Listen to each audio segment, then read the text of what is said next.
ਇਹ ਜੀ ਵਿੱਕੀ ਸ਼ਰੀਫ ਸਰਗੋਦਾ ਰੋਡ ਇੱਥੇ ਜਨਾਬ ਇਹ ਮੈਟਰੋ ਸਬਜ਼ ਗੱਡੀ ਜਿਹੜੀ ਹੈ ਨਾ ਗੌਰਮੈਂਟ ਦੀ ਉਹ ਚੱਲੇ ਦੀ ਉਹਦਾ ਸਟੇਸ਼ਨ ਬਣਿਆ ਮੁਖਤਲਿਫ ਜਗ੍ਹਾ ਤੇ ਬਣੇ ਤੇ ਤੁਹਾਨੂੰ ਅੱਜ ਨਾ ਵਿੱਕੀ ਦੇ ਨਾਲ ਇੱਕ ਨਹਿਰ ਹੈ ਉਹ ਵਿਖਾਣੀ ਹੈ। ਇਹ ਜੀ ਵਿੱਕੀ ਸ਼ਰੀਫ ਤਹਿਜ਼ੀਬ ਹੋਟਲ ਹੈ, ਬੜਾ ਅੱਛਾ ਹੋਟਲ ਹੈ, ਬੜਾ ਅੱਛਾ ਮਿਆਰ ਹੈ ਇਹਨਾਂ ਦਾ। ਤੇ ਅੱਗੇ ਤੁਹਾਨੂੰ ਨਹਿਰ ਇਹ ਜੀ ਵਿੱਕੀ ਸ਼ਰੀਫ ਟੋਯੋਟਾ ਸੈਂਟਰ ਵੇਖ ਲਓ। ਅਸੀਂ ਕੰਮ ਨਹੀਂ ਬਣਾਉਂਦੇ ਤੇ ਗੁਜਰਾਤ ਵਾਲਿਆਂ ਚੌਧਰੀਆਂ ਇੱਥੇ ਆ ਕੇ ਕੰਮ ਬਣਾਏ ਆ।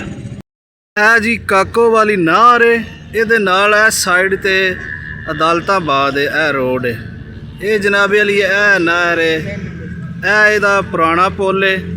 ਇੱਥੋਂ ਜਨਾਬ ਇੰਜ ਕਰਵ ਹੋ ਕੇ ਜਾਂਦਾ ਸੀ, ਫਿਰ ਇਹਨਾਂ ਨੇ ਉਹ ਸਿੱਧਾ ਰੋਡ ਕਰ ਦਿੱਤਾ। ਠੀਕ ਹੈ। ਇਸ ਨਹਿਰ 'ਚੋਂ ਅੱਗੇ 3 ਨਹਿਰਾਂ ਨਿਕਲਦੀਆਂ ਨੇ, 2 ਝਾਲਾਂ ਵੀ ਨੇ, ਉਹ ਵੀ ਤੁਹਾਨੂੰ ਵਿਖਾਉਂਦੇ ਆ।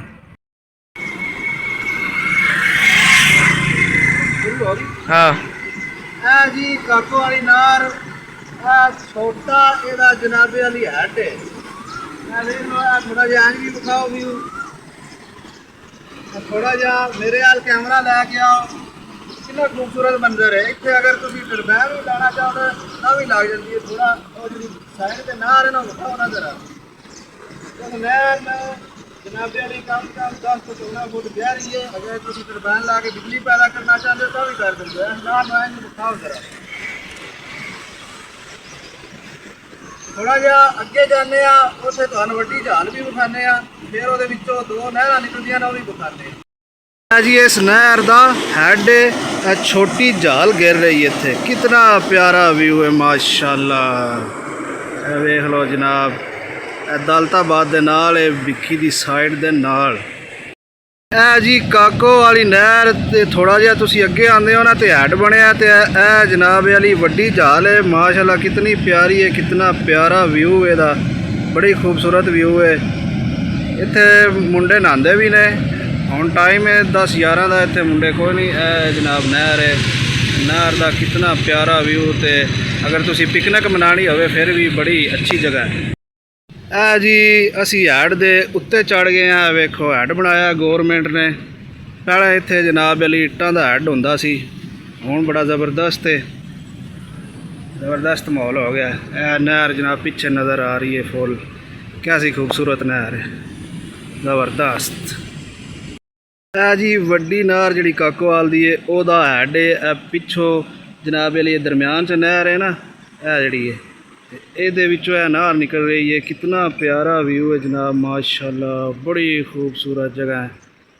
तो भैंसा भी नहाना आ रही ने, क्या खूबसूरती है। ਇਹ जी ਇਹਦਾ ਹੈਡ है दरम्यान वाली नहर का। ਇਹ मुंडा वेख लो दरम्यान चो दीवार के उत्ते खड़े अजे, कितना खूबसूरत व्यू है। ਇਹਦੇ ਨਾਲ ही परली साइड ते छोटी नहर निकल रही है। इस दरम्यान वाली वड्डी नहर विचों एक ਇਹ नहर निकल रही है ਤੇ ਇੱਕ ਇਹਦੇ दूसरी साइड ਤੇ 3 ਨਹਿਰਾਂ ਨੇ। कितना खूबसूरत व्यू है, ਵਿੱਕੀ ਸ਼ਰੀਫ ਦੇ ਬਿਲਕੁਲ ਨਜ਼ਦੀਕ ਹੀ ਹੈ। ਨਹਿਰ ਦੇ ਨਾਲ ਨਾ पूरी लाइन जामन ਦੀ ਲੱਗੀ ਹੈ। ਉਹ ਸਾਈਡ ਤੇ ਜਨਾਬ ਇਹ ਸਾਈਡ ਤੇ ਇਹ ਵੇਖ ਲਓ ਜੀ, ਇੱਕ ਮੁੰਡਾ ਵੀ ਉੱਤੇ ਚੜਿਆ ਜਾਮਨ ਵਗੈਰਾ ਲਾ ਰਿਹਾ। ਇਹ ਸਾਰੇ ਜਾਮਨ ਨੇ ਕਵਿਆਂ ਨੇ ਕਬਜ਼ਾ ਕੀਤੇ ਆ ਇੱਥੇ। ਇਹ ਵੱਡੀ ਨਹਿਰ ਹੈ ਨਾ, ਇਹਦੇ ਨਾਲ ਇਹ ਵੇਖ ਰਹੇ ਹੋ राइट साइड ਤੇ छोटी नहर निकल रही है, फिर ਇਹਦੀ लेफ्ट साइड ਤੇ ਉਹ छोटी नहर निकल रही है। इस दरम्यान वाली नहर ਵਿੱਚੋਂ यानी 3 ਨਹਿਰਾਂ ਨੇ। ਇਹ ਕਾਕੋ ਵਾਲੀ ਨਹਿਰ है, सरगोदा रोड तो तकरीबन आधा किलोमीटर भी नहीं। अगर तुसी इस जगह पे आना चाहते हो सरगोदा रोड तो आधा किलोमीटर आ जाओ, ਵਿੱਕੀ शरीफ तो तकरीबन 1-1.5 किलोमीटर बनता है और बड़ा ही अच्छा व्यू है। अगर हुकूमत इसको पिकनिक पॉइंट बनाती है तो बड़ी ज़बरदस्त है, क्योंकि साइड में ना बड़ा बेहतरीन व्यू आ रहा है, अच्छे दरख्त ने, बड़ा माशाल्लाह अच्छा माहौल है। इस साइड पर अगर गवर्नमेंट मेहनत करे तो फैमिली वास्ते बड़ा अच्छा पिकनिक पॉइंट है, सैरगाह बन सकती है, पार्क बन सकता है। मेरे चैनल को लाइक और फॉलो करो। वीडियो देखने का बहुत शुक्रिया।